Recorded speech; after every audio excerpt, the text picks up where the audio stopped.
tema de este tutorial es vectores en Rn. Antes de pasar al tema, vamos a recordar algunos conceptos. En muchas aplicaciones tenemos cantidades que se pueden medir, cantidades mensurables. Y podemos distinguir dos tipos. Las cantidades que pueden describirse solamente indicando el número, la magnitud, como son la presión, la masa y la rapidez. Con un número describo completamente. Si digo la masa, digo la masa de 100 gramos, 100 kilogramos, el número y su unidad. Estas magnitudes se llaman magnitudes escalares y se representan mediante los números reales. A los números reales se los denominan escalares, por eso el nombre de magnitudes escalares. Y por otro lado, tenemos las magnitudes que para describirse no es suficiente con la magnitud, sino también necesitan indicar la dirección. Estas son, por ejemplos de estas magnitudes son la velocidad, la fuerza, la aceleración. Y estas magnitudes se denominan magnitudes vectoriales, las cuales se representan gráficamente mediante vectores. Se representan. Y aquí el tema que nos trae a este tutorial. Los vectores los vamos a representar mediante las letras minúsculas, las negritas, U, B, W, Y, Z. Otro concepto a recordar es el siguiente. Recordemos además que los números reales se pueden representar sobre una línea recta que generalmente la ubicamos en forma horizontal. Aquí en esta línea elegimos un punto cualquiera o le hacemos corresponder el valor 0 y un punto A al que le hacemos corresponder el valor 1. A partir de esa distancia podemos, sobre esta línea recta, podemos establecer los otros números reales. Entonces, a la misma distancia del 0 que del 1 va a estar el número 2 y así sucesivamente. Entonces, con esa medida, graduamos la recta y sobre esas graduaciones ubicamos los números. ¿Sí? Acá tenemos el 2, el 3, el 4 y en el espacio y entre el 1 y el 2 se encuentran los infinitos números reales de parte entera 1 y así sucesivamente.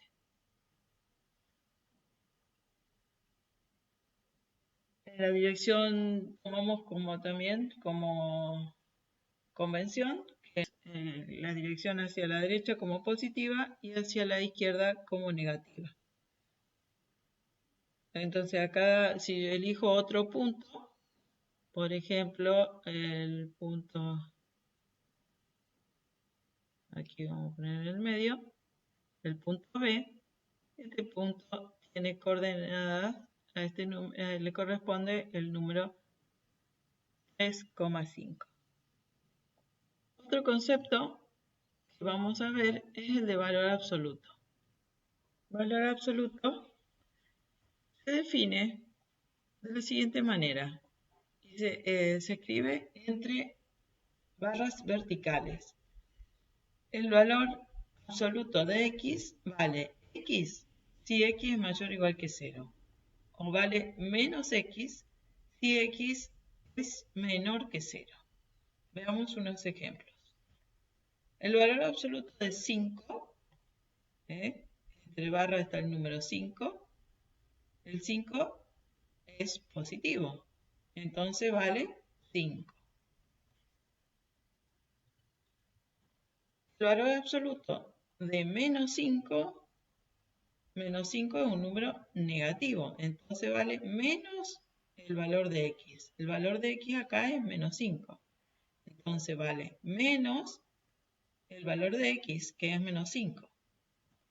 Entonces vale 5. Siempre me va a quedar un número positivo. Si vale el valor absoluto de un número positivo es 5 y el valor absoluto de un número negativo también me da positivo porque es menos el valor de ese número. Entonces me queda también positivo. Esto lo podemos relacionar el valor absoluto en la recta numérica con distancia. Y entonces este concepto es más fácil de recordar. ¿Cómo sería? Geométricamente, el valor absoluto se interpreta como la distancia de un punto al origen. Por ejemplo, la distancia del punto C al origen son 5 lugares. Y esto lo representamos como el módulo de 5. También se lee estas barras como módulos, valor absoluto o módulo. Y es la misma que la distancia del punto D al punto 0. Entonces, por eso, el módulo de menos 5 también me da 5. La distancia de este punto es 5. Tomamos la cantidad de unidades que entran en el segmento de O. Entran 5 unidades, entonces el módulo es, o el valor absoluto es 5. No importa si es desde el punto D de coordenadas menos 5 al 0 o si es desde el punto C de coordenadas 5 al 0. En los dos casos, la distancia tanto del punto C como del punto D al origen es 5.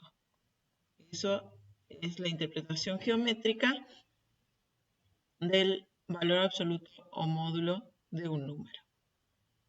Si queremos calcular la distancia de un punto, por ejemplo, de A a C, entonces, ¿qué hacemos? Si lo miramos como distancia, vemos que acá, ¿cuántas unidades hay? La longitud del segmento. La longitud del segmento es 4. Entonces, ¿qué es lo que tenemos que hacer? Tenemos que hacer 5 menos 1. Y eso me da el módulo de 4. Y el módulo de 4 es igual a 4. ¿Qué me está diciendo esto? Que la distancia de el punto A al punto C, o la longitud, o lo que es lo mismo, la longitud de este segmento es 4. Y también podríamos haber hecho 1 menos 5.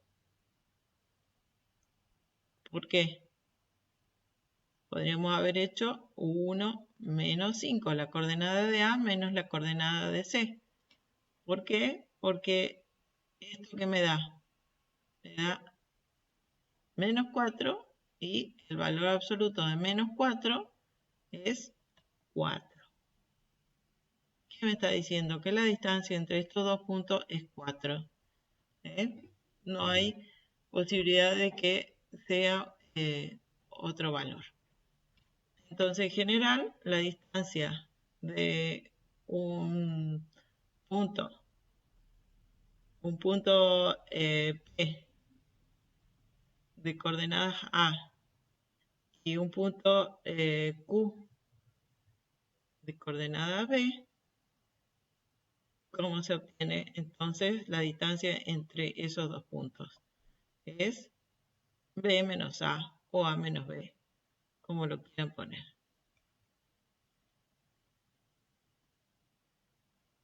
En general, si el punto P, por ejemplo, si el punto P, pues el punto A y el punto Q y el punto P pueden estar ubicados en cualquier lugar.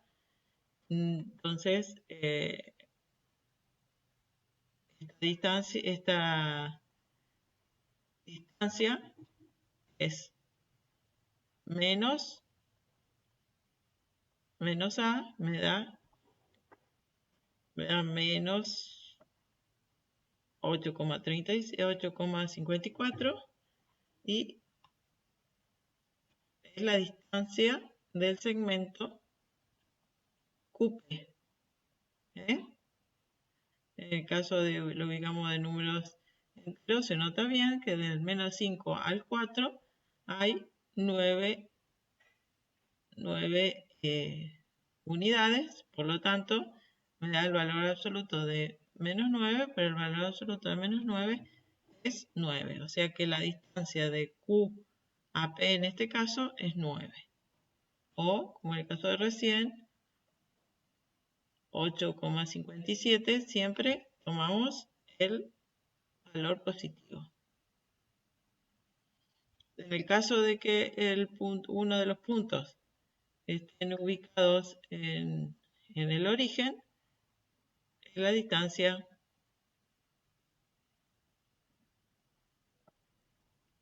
del punto P al punto Q, que Q está en el origen, entonces ese número va a coincidir con la coordenada del punto, porque va a ser 0 menos 4 y me va a dar 4. Va a coincidir con la coordenada del otro punto. Veamos qué sucede en el caso del plano, pero antes vamos a recordar otro concepto. Si tenemos un punto P y una recta cualquiera, la proyección ortogonal de P sobre la recta L se obtiene trazando una perpendicular a la recta L que pase por P.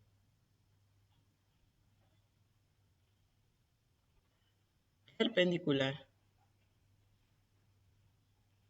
El punto de intersección de la recta L con una perpendicular, que le podemos llamar L', es el punto Q. Y el punto Q es la proyección ortogonal del punto P sobre la recta L. Si ahora esa recta puede estar en cualquier posición, siempre vamos a tener la proyección ortogonal. Ortogonal quiere decir que forma un ángulo de 90 grados.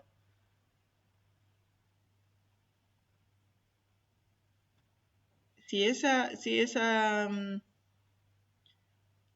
recta ahora la ubicamos de manera horizontal, eso podría ser el eje X y le agregamos el eje Y. Entonces, ahora el punto P va a tener una proyección ortogonal sobre el eje X que me va a dar el punto Q y una proyección ortogonal sobre el eje Y, una proyección ortogonal sobre el eje Y que me va a dar el punto Q'. Entonces, en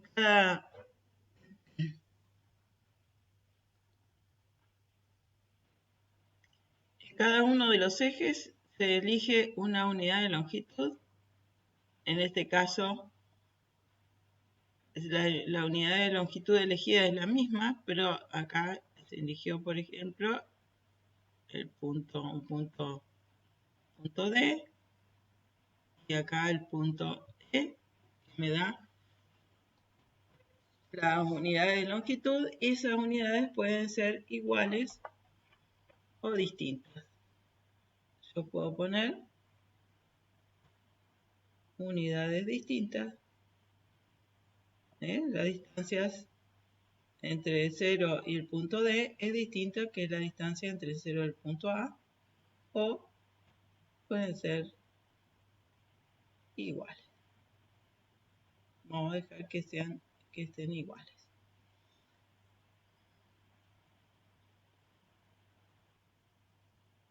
Habíamos hablado en el caso de una línea solamente, un eje, que a cada punto le corresponde un valor. Una vez que está determinada esta distancia, le corresponde un valor que es su coordenada. Ahora, la coordenada de x, perdón, la coordenada del punto Q, vamos a ubicarlo en un valor solamente para leer mejor.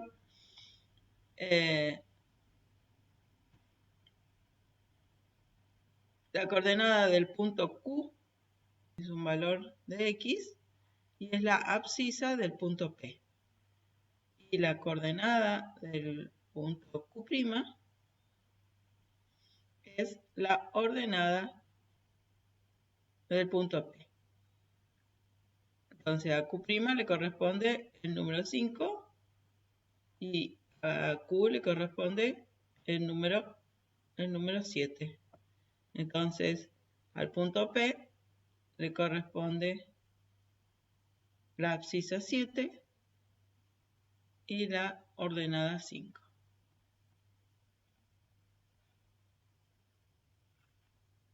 Así, cada punto del plano está asociado a un par ordenado, x, y, de números reales,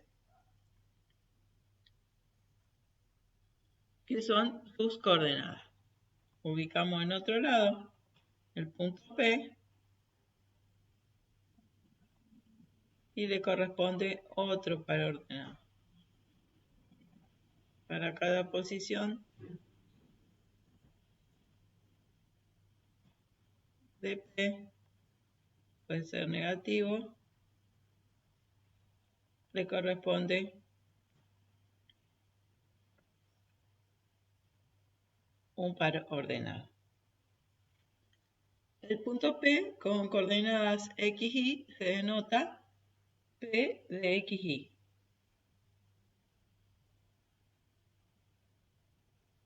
Entonces asociamos un punto del plano con cada par ordenado x, y de números reales. Entonces si tenemos un par ordenado de números reales, esto lo asociamos con un punto en el plano. Entonces, cada punto en el plano se asocia con un par ordenado y cada par ordenado se asocia con un punto. Esto se denomina correspondencia biunívoca entre puntos del plano y pares ordenados de números reales. Y esta correspondencia se denomina sistema de coordenadas cartesianas. El conjunto de puntos en el plano se denota mediante R2, o también se suele denominar dos espacios.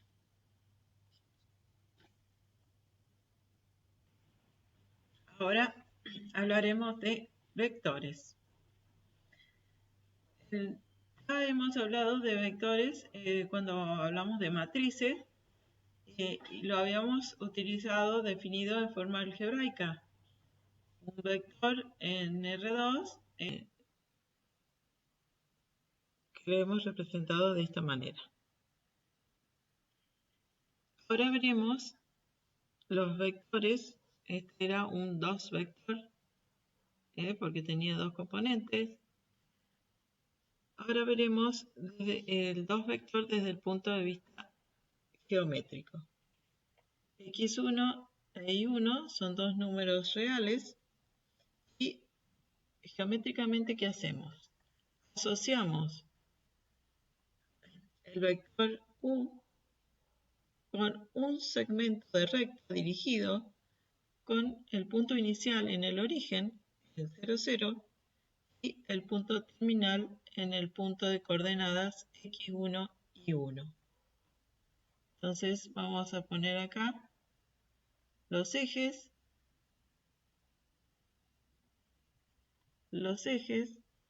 el punto P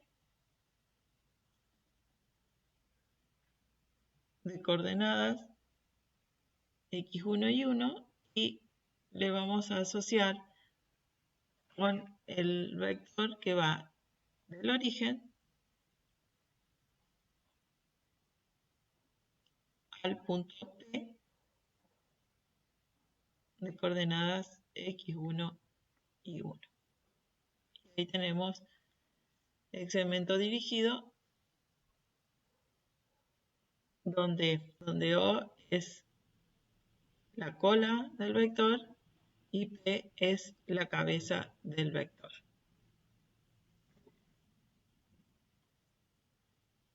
Esto se denota escribiendo OP con una flecha y sobre la cabeza queda la flecha, la cabeza del vector. Este segmento de recta dirigido tiene una dirección que está determinada por el ángulo que forma con el eje positivo de las X. La magnitud de un segmento de recta dirigido es su longitud. La magnitud de este segmento es la longitud del segmento. Un vector en el plano, o sea, un 2 vector de coordenadas x1 y 1, donde x1 y 1 son números reales, se denominan componentes de U. Nos referimos a un vector en el plano simplemente como vector. Cuando decimos vector estamos hablando de un vector en el plano. Según lo que dijimos, a cada vector está asociado con un segmento de recta dirigido. Y recíprocamente, a cada segmento de recta que parte desde el origen, podemos asociar un vector.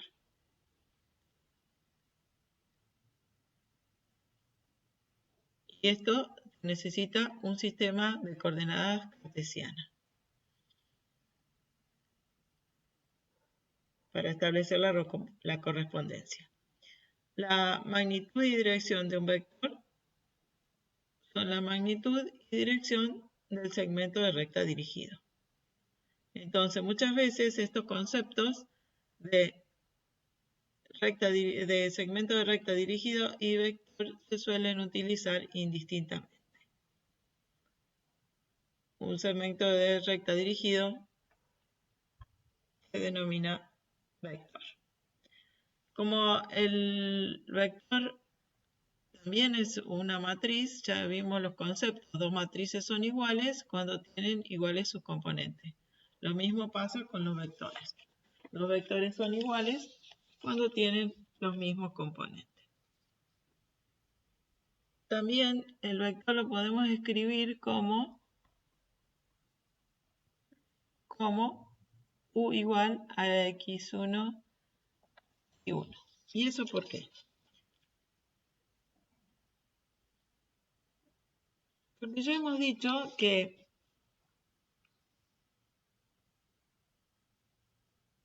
el plano puede visualizarse como el conjunto de todos los puntos de coordenada x1 y 1 de números reales. Pero también puede pensarse como el conjunto de todos los vectores. Por esa razón, entonces, cuando hablamos de R2, podemos pensar que R2 es el conjunto de pares ordenados o el conjunto de todos los dos vectores. Podemos pensarlo de esta manera o de esta manera. Podemos pensar que R2 es el conjunto de todos los vectores, dos vectores del plano o de todos los puntos. Hay una correspondencia entre los vectores y los puntos. Por eso puedo escribir de esta manera el vector que está asociado a un punto. En algunas aplicaciones, entonces, utilizamos R2 como el conjunto de los puntos y en otros casos como los vectores del plano.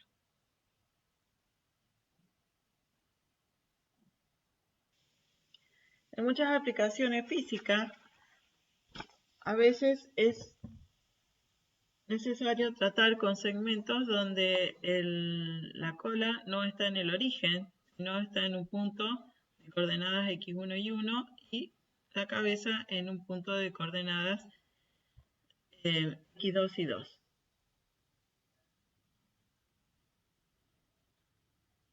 Este es un segmento de recta dirigido que también se llama vector en el plano o simplemente vector con cola P y cabeza Q. Las componentes del vector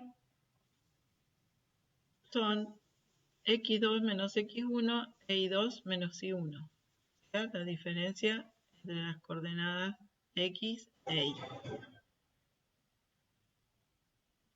Por lo tanto, este vector también puede representarse por medio del vector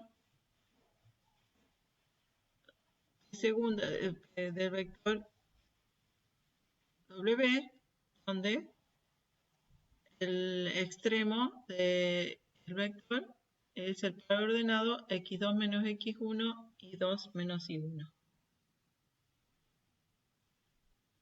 Dos vectores como esto en el plano se denominan iguales. Si sus componentes son iguales. Como la componente de este vector es x2 menos x1 y 2 menos y1, las componentes de estos dos vectores son iguales, por lo tanto los vectores son iguales. Y veamos ahora la longitud de un vector. La longitud de un vector también se denomina magnitud del vector o norma del vector. ¿Y cómo se calcula? Tenemos el vector extremo, el punto P de coordenadas x1 y 1. Si trazamos la proyección ortogonal de P sobre el eje de las X, que es trazar la perpendicular al eje X por el punto P, se obtiene un punto que es la proyección ortogonal y ahí nos quedan determinados un triángulo rectángulo. Entonces, donde a H le corresponde el valor x1.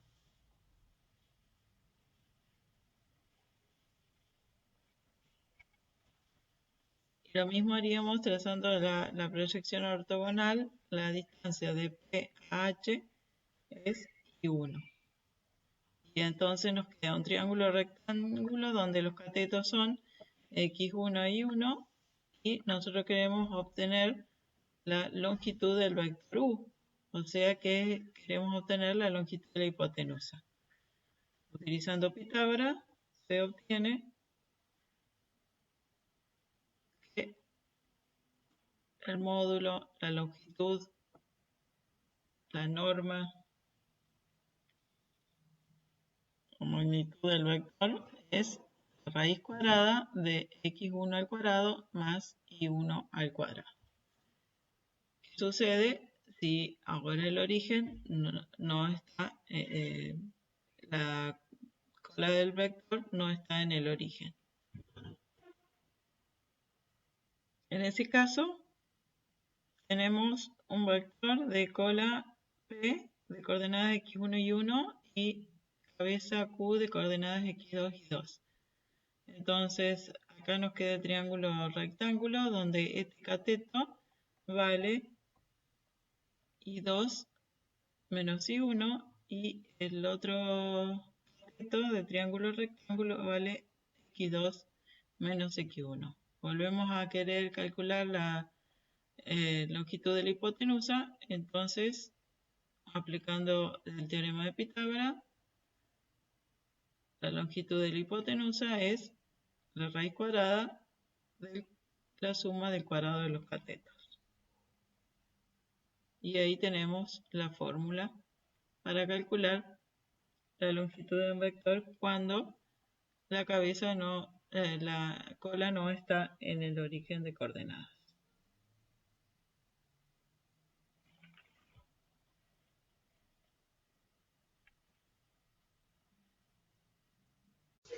Bueno, veamos ahora área de un triángulo. Tenemos los puntos P1, P2, P3 y el triángulo formado por esos puntos. El punto 1 tiene coordenadas x1 y 1, sub 1.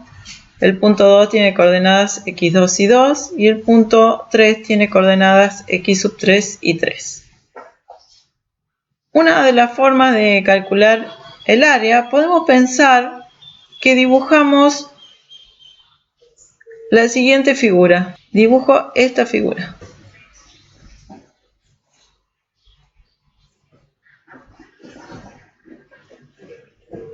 ¿Qué me queda ahí? Esa figura es un trapecio de bases verticales, la base menor y la base mayor.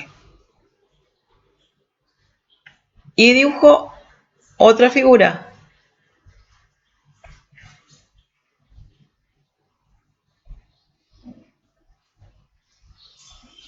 ¿Qué me queda ahí? Me queda otro trapecio. La suma de esos dos es mayor que la del triángulo. ¿Qué haría falta para encontrar? Acuérdense que estábamos queriendo encontrar el área del triángulo. Si sumo estos dos, le debería restar este otro trapecio que quedó en la parte inferior. Entonces, lo podemos pensar al área del triángulo como la suma de los dos trapecios estos menos el trapecio que dibujo ahora. Le voy a poner otro color. Entonces, la suma de el trapecio celeste más el rosado y me da un área que al restarle el área del trapecio verde me da el área del triángulo que queremos encontrar el área. Entonces vamos a escribir ahora las fórmulas de cada trapecio. ¿Se acuerdan? La fórmula de trapecio era base mayor más base menor, todo eso por la altura dividido 2. Bueno, entonces tenemos que calcular el área de los tres trapecios. El área de Q1, Q3, P3, P1. El área de Q3, Q2, P2, P3. Y el área de Q1, Q2, el que está en verde, P2, P1. Sumamos los dos primeros y después restamos. Para calcular el área tenemos que determinar cuáles son las bases y las alturas de cada uno de los trapecios. Del trapecio, el primer trapecio que le he llamado T1, esta es la base menor y esta es la base mayor, P3, Q3. A ese le vamos a poner I1, es la coordenada del punto I1, y la base mayor es la ordenada del punto I3. ¿Y cuál es la altura? La altura es la distancia de Q3 a Q1, o sea, es X3 menos X1. Entonces, el el área de ese trapecio es 1/2, porque es la suma de las bases por la altura dividido 2, que lo podemos escribir de esta manera. 1/2 de la suma de las bases, x1 más x3 son las bases, y por la altura, x3 menos x1. De la misma manera, para el trapecio 2, las bases I3 e I2, la base menor, entonces, y la altura es la diferencia entre Q2 y Q3.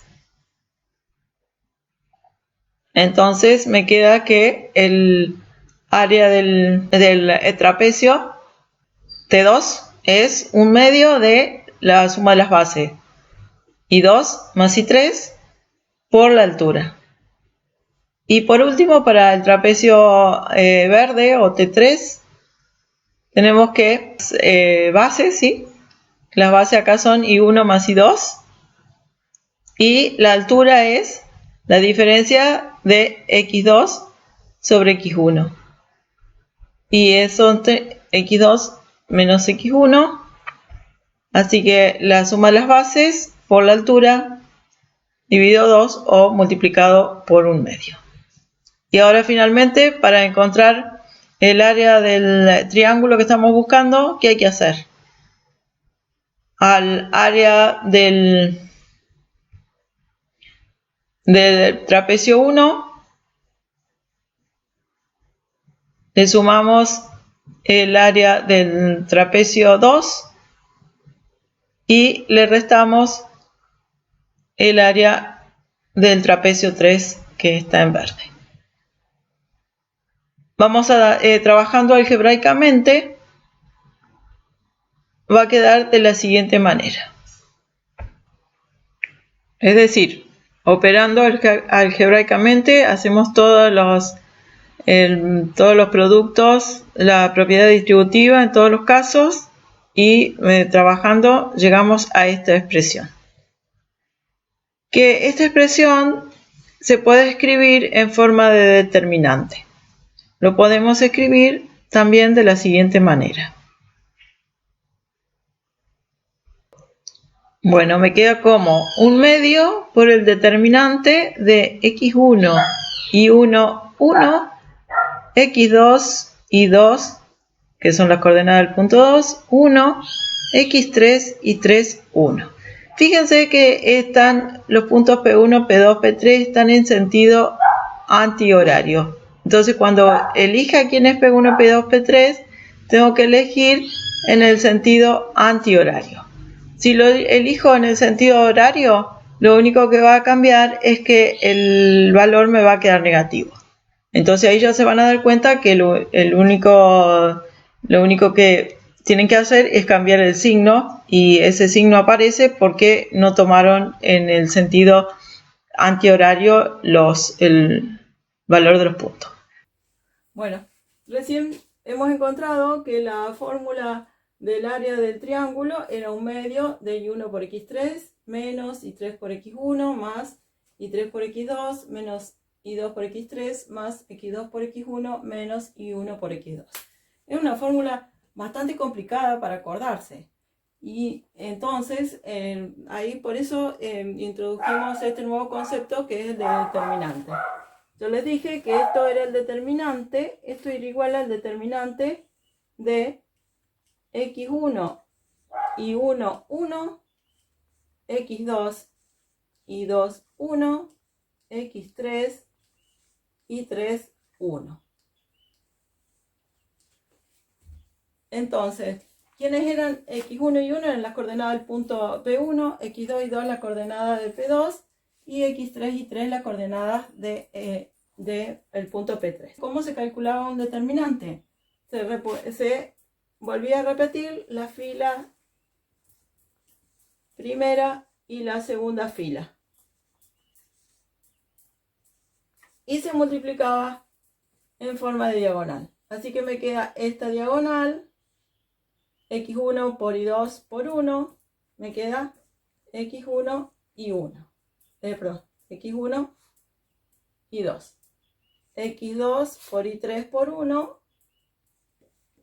x2 por y3, porque es por 1, x3 por x1 por y1 por 1.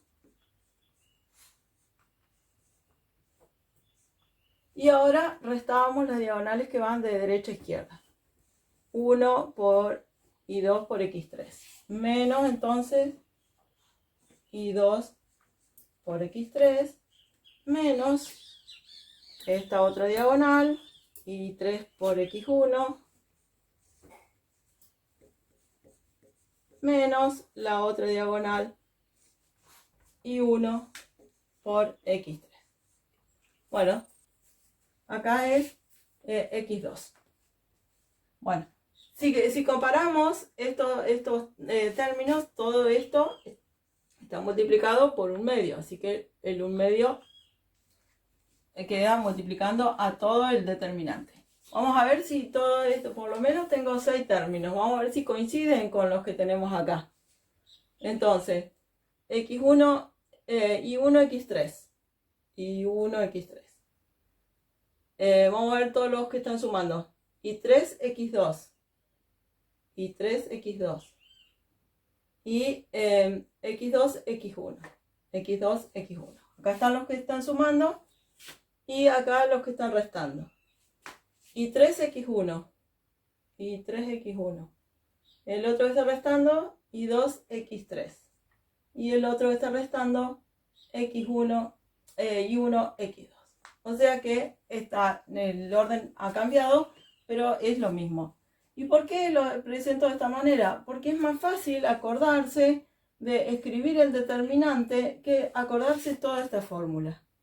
Entonces ya vamos a ver en un ejemplo. Esto es muy difícil de acordarse. En cambio, lo único que tenemos que acordarnos es de escribir las coordenadas del punto 1 y en la última fila, en la última columna van todos 1.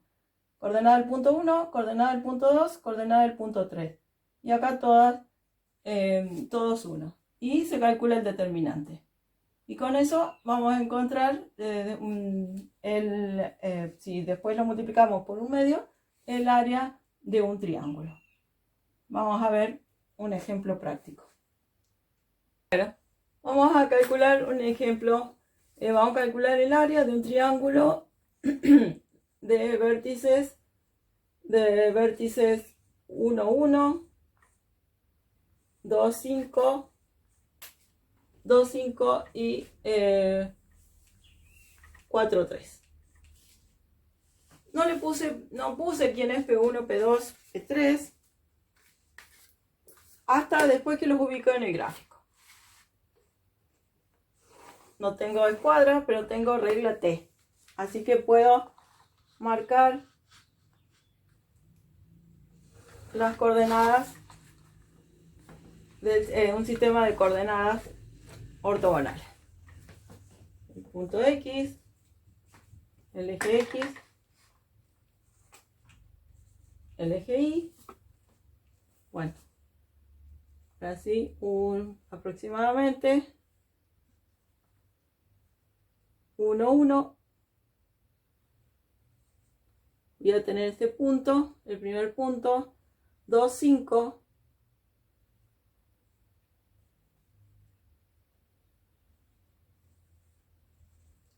Y el punto 4, 3. 4, 3. Bueno, ¿quién va a ser P1, P2 y P3? Habíamos dicho que tengo que ir en sentido antihorario. Si no, cuando haga el cálculo, me va a quedar, si no tomé en sentido antihorario, o sea, si voy en sentido y tomo este como P1, este tiene que ser P2 y este tiene que ser P3. Si tomo este como P1, puedo tomar cualquiera. P1, este es P1, este P2 y este P3. Pero si los tomo en sentido horario, lo que va a pasar es que cuando calcule el determinante voy a obtener un número negativo. Pero en valor absoluto es el mismo número que el área, así que no hay problema. Si ustedes se olvidan de eso, cuando calculan el área y le da un número negativo, se van a dar cuenta que es porque no hicieron esto de tomar los números en sentido antihorario y por eso le quedó negativo. Le sacan el signo y queda el valor del área. Entonces, si llamo P1 al primero, entonces para seguir el sentido antihorario, P2 a 4,3 y P3 a 2,5. Entonces, el área de este triángulo, ¿cómo lo voy a calcular? El área de P1, P2, P3 va a ser igual a 1/2 del determinante, y acá que pongo las coordenadas del punto 1, 1, 1, y en la última columna 1, 1. En la segunda fila las coordenadas del punto 2, 4, 3, 1. Y en la última las coordenadas del punto P3, 2, 5, y siempre el último número es un 1. Y ahora calculamos el determinante. ¿Qué había que hacer para calcular el determinante? Había que repetir las dos primeras filas. 1, 1, 1, 4, 3, 1. Y multiplicar en diagonal. Las tres primeras diagonales se suman y las tres que van de derecha a izquierda se restan. Entonces multiplico 1 por 3 por 1 me da 3. Estoy multiplicando esta. 4 por 5 por 1 me queda 20. Más 2 por 1 por 1 me queda 2. Y ahora restamos las que van de derecha a izquierda. 1 por 3 por 2, 6. Menos 1 por 5 por 1, 5. Menos 1 por 1 por 4, 4. Pero esto está multiplicado por 1/2. O sea que calculo el determinante primero y después lo multiplico por 1/2. Así que el área va a ser 1/2 por el número que me quedó acá. Me quedó 25 menos 15. Así que me queda 25 menos 15 me queda 10. Por 1/2 me queda 5. ¿Qué me está diciendo? Que el área de este triángulo vale 5 unidades.